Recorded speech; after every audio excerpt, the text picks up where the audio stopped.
Imaginez un homme qui est enchaîné, un homme qui est enchaîné dans une cellule humide de prison. Imagine ça, il est dans la cellule, c'est humide, et il est à Rome. Il sait que ses jours sont comptés, il le sait. Et il est surveillé.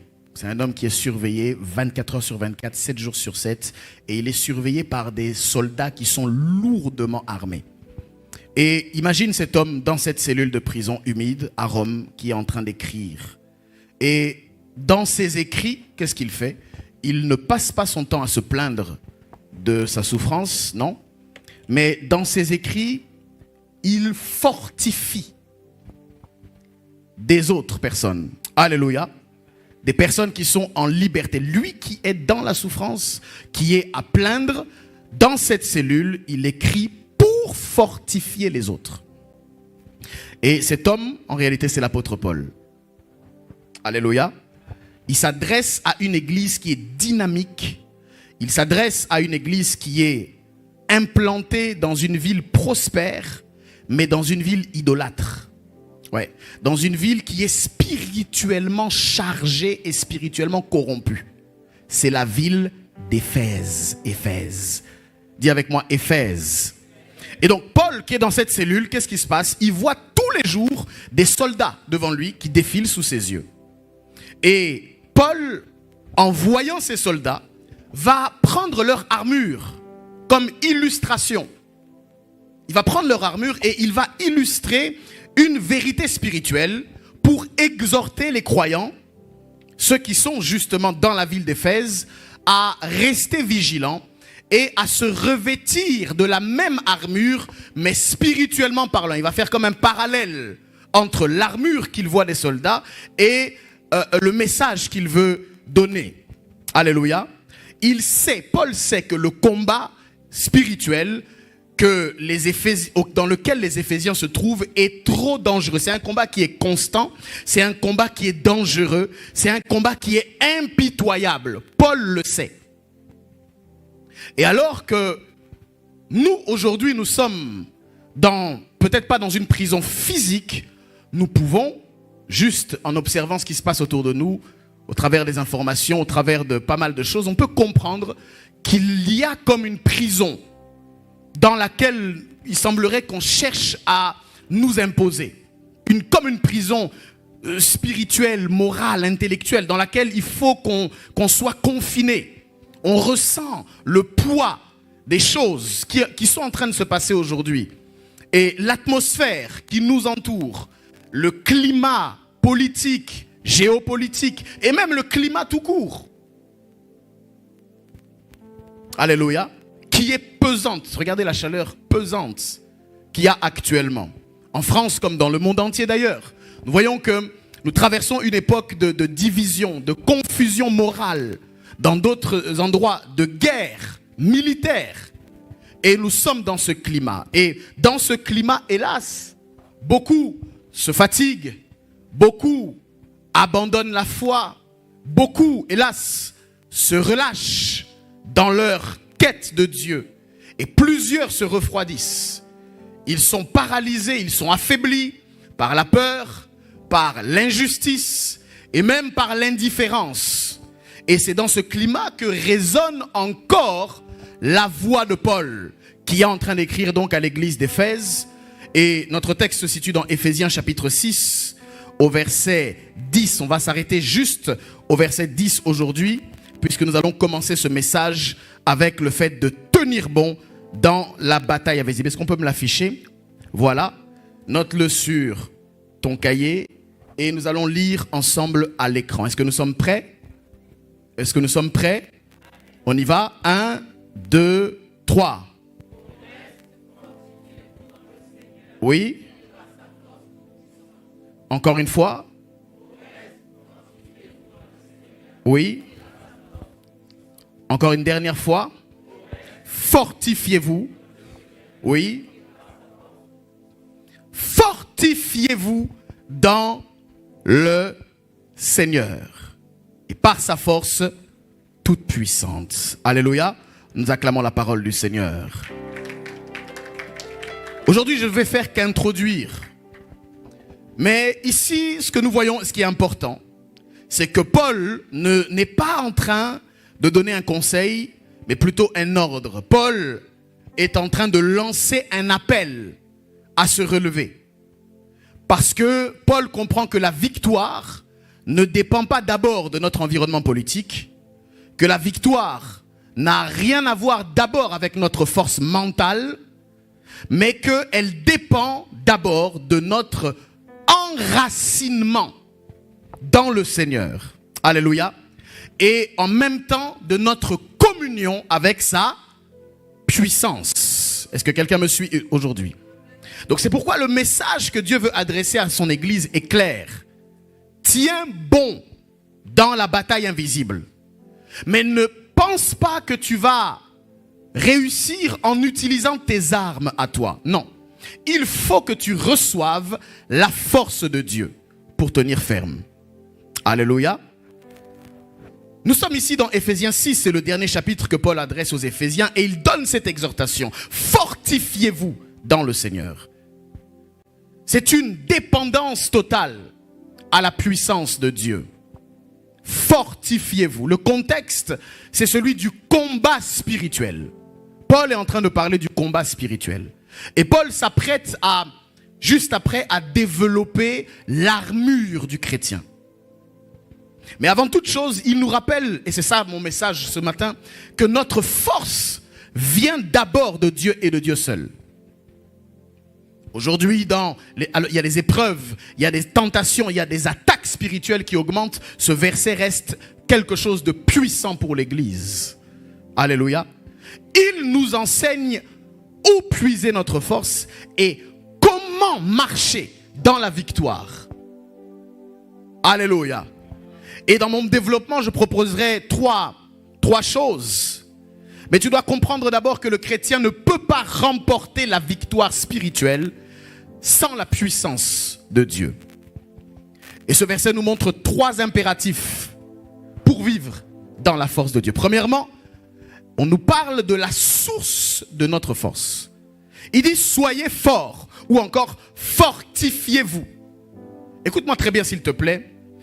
Le verbe grec c'est endunamo qui signifie être renforcé, être revêtu selon le grec de puissance. Et l'explication c'est qu'il ne s'agit en rien d'une force naturelle, mais c'est une force qui est reçue. Alléluia. Paul ne nous parle pas, quand il dit fortifiez-vous, en réalité il n'est pas en train de dire que c'est de vous que viendra la force, non.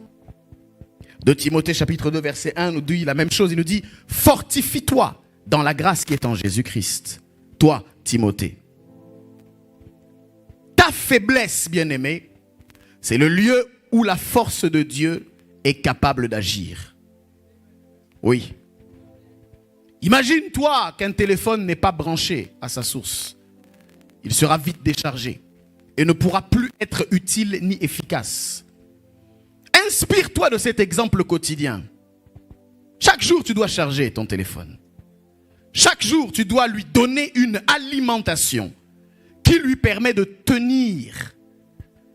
Si tu ne l'alimentes pas, ta batterie va lâcher et il ne pourra pas tenir.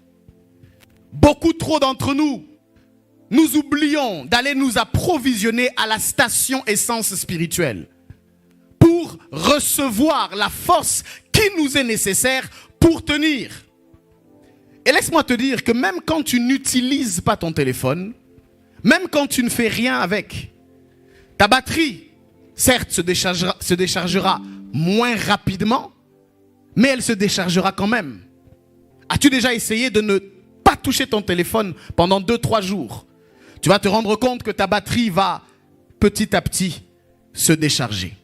Donc c'est pour dire que même sans utilisation, même sans réelle fonctionnalité, le téléphone dégage quand même une énergie. Tout comme l'enfant de Dieu, le Fils de Dieu, même sans rien faire, même sans rien consommer, même sans agir, même sans bouger, dégage quand même une énergie. Et cette énergie qui est dégagée de l'intérieur vers l'extérieur va faire en sorte que petit à petit, il va se décharger. Et c'est prétentieux de croire que sans passer par la station essence, que sans passer par la recharge systématique, pour ne pas dire quotidienne, tu pourras tenir. Beaucoup, ça fait plusieurs jours, ça fait plusieurs mois, peut-être plusieurs années, que tu ne te recharges plus. Que tu restes et que tu as la prétention de te baser sur les recharges précédentes. Non. La vie est tellement hostile que tu dois être rechargé chaque jour. Pour certains, 2 fois, 3 fois, 4 fois par jour. Peu importe. Mais tu dois te recharger. Est-ce que quelqu'un me suit? Recherche quotidiennement la présence de Dieu. Par la prière et par la méditation de la parole. Pour être renouvelé dans ta force. Est-ce que quelqu'un me suit ici? Tu as besoin d'être rechargé. Chaque énergie que tu dégages face à la tentation, tu dégages une énergie. Face aux mauvaises pensées, tu opposes une énergie. Face aux mauvaises actions, lorsque tu te retiens de faire quelque chose de mal, c'est une force qui te retient. Est-ce que tu me suis? Même moralement parlant, quand tu veux dire quelque chose et que tu t'abstiens de le faire, c'est une force que tu dégages. Quand il y a une tentation qui est devant tes yeux, une image que tu n'as pas prévu de voir qui t'est présentée devant toi, c'est une force que tu opposes pour te détourner de cela. Bien-aimé, le monde est rempli de tentations. Même à l'église, tu peux être tenté. Oui. Pour ne pas dire que c'est à l'église que tu peux être tenté le plus. Alléluia. Alléluia. Donc même dans le temple, tu peux être tenté. Il ne faut pas être naïf et penser que tu es à l'abri autre part que dans la présence du Seigneur. La présence du Seigneur n'est pas un lieu. La présence du Seigneur est d'abord une atmosphère que tu sais créer lorsque tu poses tes genoux à terre et que tu sollicites le Seigneur. Est-ce que tu as développé ça? Est-ce que tu prends le temps de construire la présence? Bien aimé, ça prend du temps de construire la présence. Ça prend du temps d'identifier la présence. Ça prend du temps de provoquer la manifestation de la présence. Ça prend du temps. Et même quand tu as développé ça, c'est difficile de l'entretenir. Est-ce que quelqu'un me suit ici? Deuxième chose, ou deuxième facteur, Paul ici est en train de nous parler du lieu de notre force. Il dit, au reste, fortifiez-vous où? Dans le... Est-ce que tu es là avec moi? Où se trouve notre force? Il y a un lieu, c'est dans le Seigneur. Kurios. Pourquoi? Parce que c'est en Christ, Paul insiste, c'est en Christ que réside toute la puissance dont nous avons besoin. En dehors de lui, nous dit Jean chapitre 15 verset 5, nous ne pouvons absolument rien faire. Et je sais qu'il y a les esprits qui se disent qu'on peut quand même faire quelque chose en dehors de Dieu. C'est faux. Tout ce que tu as, tu l'as reçu par la grâce. Tout ce que tu fais comme travail, tu peux le faire par la santé qui t'a été donnée, par les capacités qui t'ont été données. Tu ne peux absolument rien faire sans Dieu. Alléluia. Dans le Seigneur, fortifiez-vous dans le Seigneur. Il y a donc un lieu où il faut que tu te trouves. Il y a une localisation dans laquelle tu dois être. Dans le Seigneur. Et quand on dit dans le Seigneur, c'est pas seulement un lieu physique. Nous sommes ce matin ou ce midi au temple. Mais tu peux être en dehors du Seigneur. Parce qu'il y en a qui ont le don d'être absents dans la présence de Dieu. Il y en a qui savent être là physiquement, mais absents spirituellement. Je suis en train de parler de ceux qui combinent toutes ces données et qui savent, même quand ils sont au travail, à créer autour d'eux une atmosphère qui s'appelle dans le Seigneur. Bien-aimé, tu es censé être dans le Seigneur. Même quand tu vas à Carrefour, tu es dans le Seigneur. Quand tu te promènes, tu es dans le Seigneur. Tu es dans le Seigneur partout où tu es et dans tout ce que tu fais dans le Seigneur. Il y a une localisation que tu dois embrasser dans le Seigneur. Oh, je prie que nous soyons dans le Seigneur. Partout où nous sommes, tu comprendras qu'être dans le Seigneur n'est pas une question de localité, n'est pas une question géographique. C'est une question d'atmosphère. Dans le Seigneur. Alléluia. Alléluia. C'est en Christ que réside cette force. Fortifiez-vous dans le Seigneur. Pourquoi? Philippiens 4:13 nous dit: je peux tout par Christ qui me fortifie. Toute chose par Christ qui me fortifie. Donc ce n'est pas tellement qui je suis, mais plutôt en qui je suis. Vous savez, si vous prenez un gant, seul, il est absolument inutile. Le gant ne trouve son efficacité et sa valeur que lorsqu'une main est introduite à l'intérieur. C'est alors que le gant qui était plat, que le gant qui était inutile, que le gant qui était gênant, c'est au moment où une main est introduite à l'intérieur qu'il commence à être animé. Je suis en train de prier que le Seigneur t'anime de la même façon. La Bible déclare que l'homme était inerte, que l'homme n'avait aucun souffle en lui, que l'homme était inutile, qu'il avait juste été formé par la poussière de la terre. Mais il y eut une phrase qui est venue des cieux. Il y eut un souffle qui est venu d'en haut et qui a soufflé dans ses narines un souffle de vie. L'homme qui était comme ce gant-là a commencé à être animé, a commencé à bouger, a commencé à être doué d'intelligence, de connaissance, a commencé à être doué de créativité, de sagesse, de toute espèce de talent, de don, de capacité. Pourquoi? Parce qu'en lui, il y a quelque chose qui est rentré. Oh, je prie que Dieu fasse entrer en toi son esprit.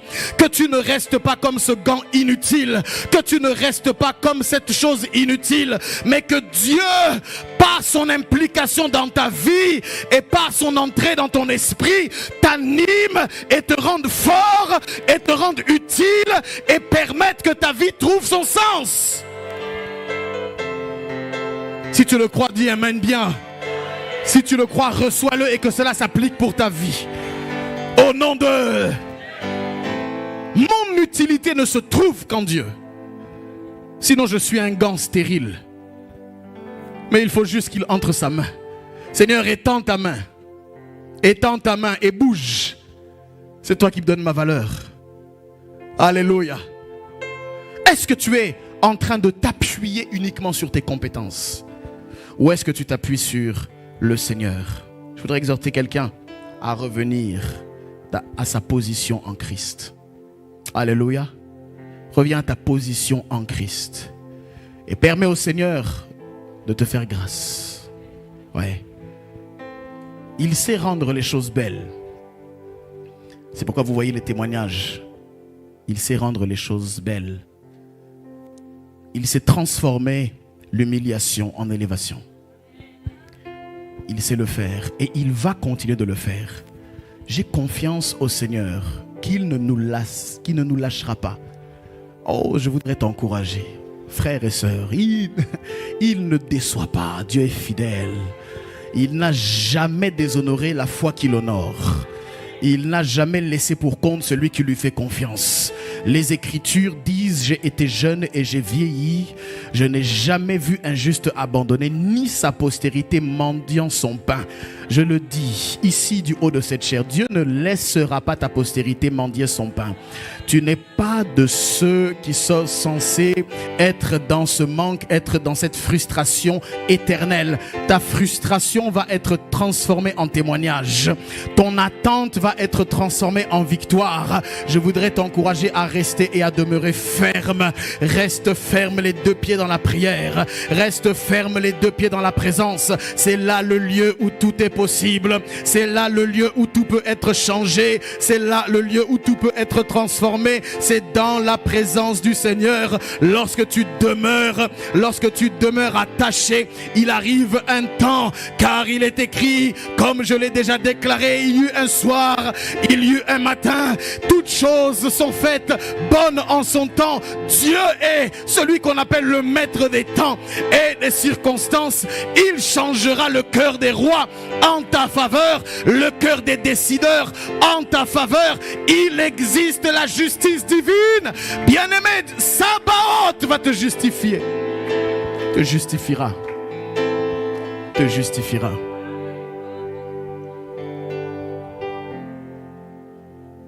Il te justifiera. Il ne va pas te laisser. Accroche-toi. Accroche-toi, il y a un grand témoignage pour toi. Il y a un grand témoignage. Bien-aimé, je dis amen moi-même. Il y a un grand témoignage qui m'attend. Je ne me laisserai pas asservir par quoi que ce soit. Les tentations viendront. La tentation de se décourager viendra. Tout le monde est sujet à ça. Tout le monde est sujet. Écoute, l'histoire ne fait que se répéter. La tentation de tomber dans la frustration. Seigneur, je ne comprends pas. Seigneur, je ne comprends pas. J'attends. Je ne vois pas. Je ne visualise pas même une once de progrès. Je ne comprends pas. Ouais. Toutes ces choses, tu n'es ni le premier ni le dernier à vivre ça. Mais Dieu est fort. Et Dieu est bon. Alléluia. Troisième volet, on nous parle de la dimension de sa force, qui finalement est la nôtre. Il dit, au reste, fortifiez-vous dans le Seigneur et par sa force, et on précise, toute puissante. Il y a deux mots différents qui parlent de puissance. Kratos, qui est la puissance manifestée, mais aussi ischus, qui est la force propre. Dieu, ici ce que Paul nous dit, c'est que Dieu n'est pas seulement fort.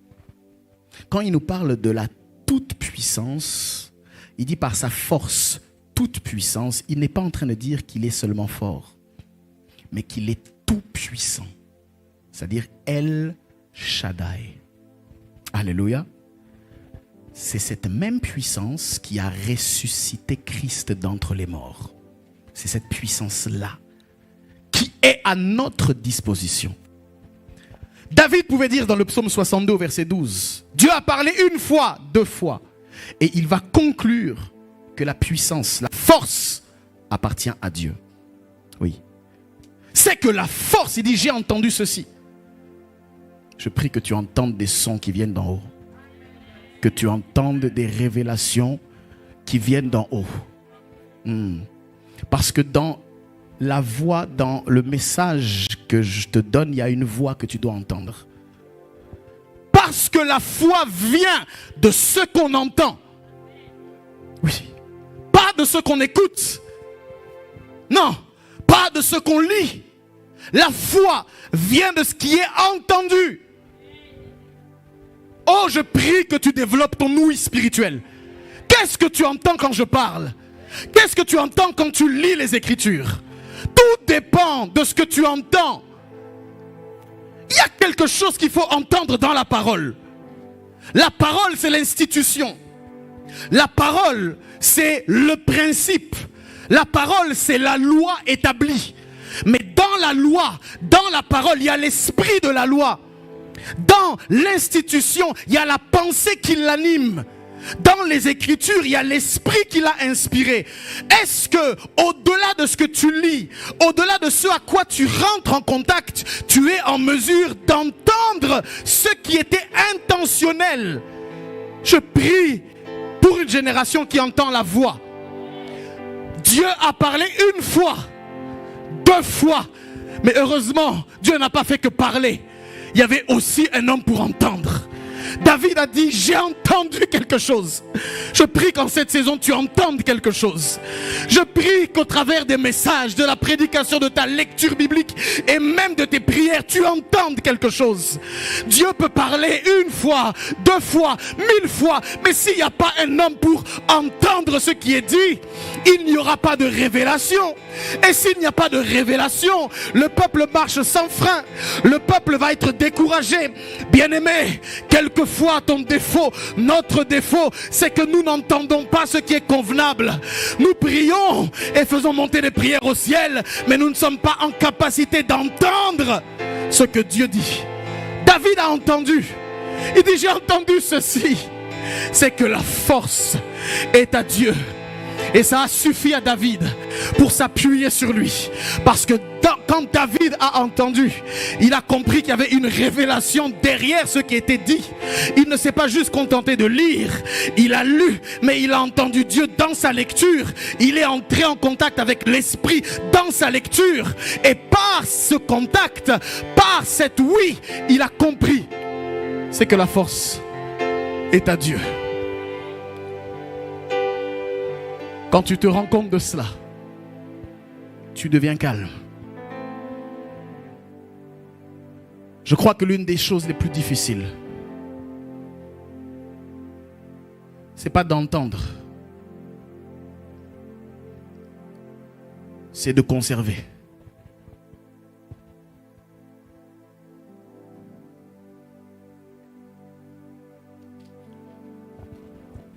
Conserver ce que tu as entendu. Lorsque la parole vient, elle vient avec une force. Elle vient avec une force. Tout ce qui procède de la bouche de Dieu est accompagné d'une sphère. Tout ce que Dieu dit de sa bouche est soutenu par une armée angélique qui est censé s'assurer que ce qui est dit doit être accompli.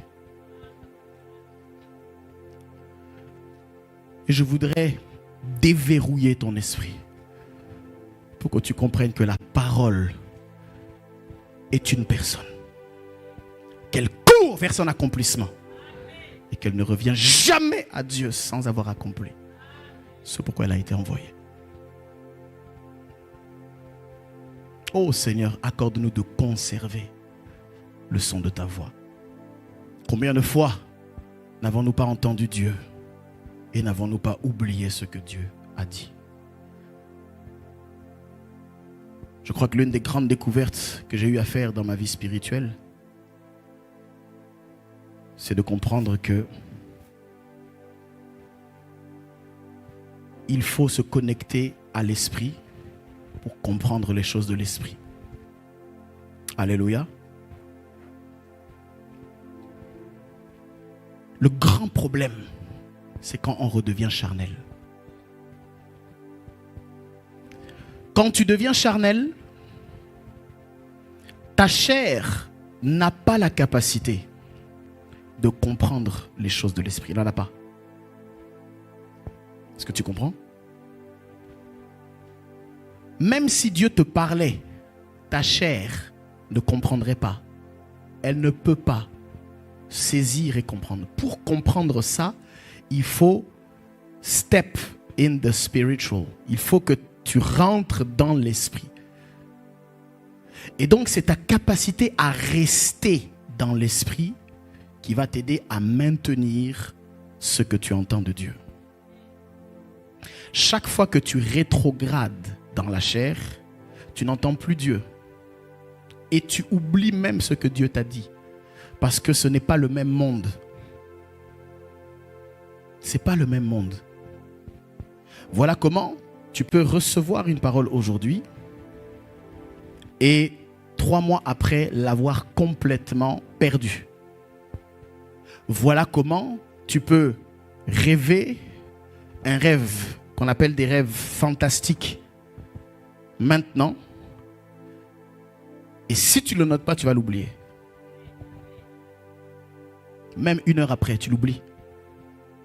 Alors que quand tu l'avais fait, tu te dis, c'est impossible que j'oublie. C'est trop fort, c'est trop gros. Je ne peux pas oublier ça. Combien de fois ça m'est arrivé de me dire non, je ne peux pas oublier ça. Et j'oublie. Parce que la mémoire de l'esprit, ce n'est pas la même chose. C'est pour ça qu'on te dit note. Parce que tu vas oublier. Il ne faut jamais faire confiance à sa mémoire et à sa capacité naturelle quand il s'agit de l'esprit. Tu vas te tromper. Ou à un moment, tu vas te perdre. Quelquefois, je suis nostalgique, j'oublie ces moments, des moments très intenses passés avec le Saint-Esprit. Intenses avec l'Esprit de Dieu. Dans ma salle de prière, dans mon lieu de prière. Le Saint-Esprit. C'est quand tu sors de ces moments que tu te rends compte que j'étais pas sur la terre. J'étais plus sur la terre. Mais je ne me rendais pas compte. Parce que tu étais dans l'ascension. Tu étais dans l'ascension. Tu ne savais même pas que tu étais là avec l'Esprit de Dieu. Qu'il te parlait. Ce que toi tu appelais un simple message, c'était inspiré. Quand tu sors de là, tu te rends compte que tu étais quelque part. Je prie que Dieu ramène l'église à ce lieu. Qu'il ramène l'église dans le lieu saint. Dans le lieu très saint, dans le lieu de la communion. Dans le lieu de l'intimité. Tu en as besoin. Alléluia. Ta victoire, bien-aimé. Quand on dit tiens bon, ta victoire dépend de la puissance illimitée de Dieu. Sinon, tu ressembleras à une armée sans munitions. Vulnérable. Or, tu dois puiser constamment dans la puissance de Dieu pour résister au mal. Dieu t'appelle à vivre une vie victorieuse, bien-aimé. Mais cela ne sera possible qu'en puisant dans sa force surnaturelle. Alléluia. Ce passage que nous venons de lire, au reste, fortifiez-vous dans le Seigneur. Et par sa force toute puissante, ne peut pas être pleinement vécu sans Jésus-Christ. Le pécheur est faible. Le pécheur est incapable de se battre contre Satan.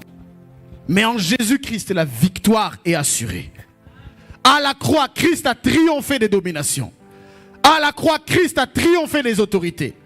À la croix, la puissance des ténèbres a été vaincue. En acceptant Christ, tu reçois la puissance de Dieu pour vivre cette vie. Alors, sois fortifié. Au reste, soyez fortifiés dans le Seigneur. Au reste, soyez fortifiés dans le Seigneur. Au reste, soyez fortifiés par sa puissance. Les jours sont mauvais, bien-aimés. Oui, mais la puissance de Dieu est disponible. Et c'est ça que Dieu veut faire ce matin. Et c'est ça que Dieu veut t'accorder ce matin. Elle est disponible. Laissons donc nos forces, nos diplômes, nos mérites de côté et connectons-nous au Seigneur. Et nous serons victorieux. Et nous serons victorieux. Je déclare dans ta vie et dans la mienne que tu sors avec la victoire. Que l'été ne va pas te tromper. Que la période estivale, que la période de légèreté ne va pas te tromper. Je déclare la vigilance spirituelle sur ta vie. Oui, recherche la force du Seigneur. Sois fortifié aujourd'hui dans le Seigneur. Par sa force toute puissante, illimitée, qui n'a pas de fin, qui n'a pas de contraintes, de contradictions. Sois fortifié dans le Seigneur. Là où tu es, tu vas te lever, on va prier. Et on va s'arrêter là ce matin. Je ne fais qu'introduire ce matin. Dieu permettra qu'on aille en profondeur. Je veux que tu retiennes. Ce matin, je dois tenir bon. Pas seulement pour moi. Le pasteur n'est pas juste en train de m'encourager. Je ne fais pas ici de la motivation personnelle. Non, tiens bon à cause de ce qu'il a fait. De toi et à cause de ce qu'il a fait avec toi et pour toi. Tiens bon à cause de son nom. Tiens bon pour sa gloire. Tiens bon pour ta famille. Si tu n'as pas suffisamment d'arguments personnels, je veux t'en donner. Il y a des nations qui t'attendent. Il y a des familles qui t'attendent. Il y a des bien-aimés qui t'attendent. Ils te regardent et tu es un espoir que tu ignores. Il y a des membres qui t'attendent. Il y a des nations qui t'attendent, bien-aimés. À cause de ça, tiens bon. Là où tu es, tu vas prier. On va prier pendant 1 minute 30 à 2 minutes. Tu vas juste solliciter la grâce de Dieu sur ta vie. Tu as entendu le message. Je ne sais pas ce que tu as compris pour toi-même. Mais j'aimerais que tu pries selon la révélation de la voix que tu as entendue. Quelle est la voix que tu as entendue ce matin? J'aimerais que tu pries le Seigneur. Dis-lui, Seigneur, je veux et j'accepte. Je me connecte à la parole pour me fortifier. Je me connecte aux Écritures pour me fortifier. Je me fortifie en toi. Je puise en toi. Je trouve ma puissance en toi. Ta force et ta puissance illimitée. Là où tu es, j'aimerais que tu commences à prier. Commence à prier comme un vivant. Commence à prier comme une personne déterminée. Prie comme une personne qui a compris que les temps sont mauvais, mais que la puissance de Dieu est disponible. Elle est disponible pour toi. Elle est disponible pour moi. Elle est disponible pour chacun d'entre nous. Nous entrons dans une période de combat spirituel. Nous entrons dans une saison de combat spirituel. Oui, nous allons nous revêtir des armes, mais nous voulons comprendre qu'il faut se fortifier. Si j'étais toi, je commencerais à taper des mains. Si j'étais toi, je commencerais à battre des mains. Si j'étais toi, je commencerais à élever la voix. Je commencerai à élever la voix. Je commencerai à proclamer que notre force vient de Sabaoth, que nous puisions notre puissance de Sabaoth, que nous sommes plantés, ancrés dans Sabaoth, que nous sommes là pour Sabaoth. Nous espérons que ce message vous aura fait passer de l'information à la transformation. Nous bénissons le Seigneur de nous avoir suivis et nous vous invitons à activer la petite cloche pour être en mesure de suivre toutes nos actualités, nos nouveautés, bref, d'être connectés. Alors faites-le rapidement et par la suite, nous pourrons encore davantage partager la parole, les Écritures et ainsi commencer une belle aventure dans le Seigneur. Que Dieu vous bénisse et que le diable vous oublie.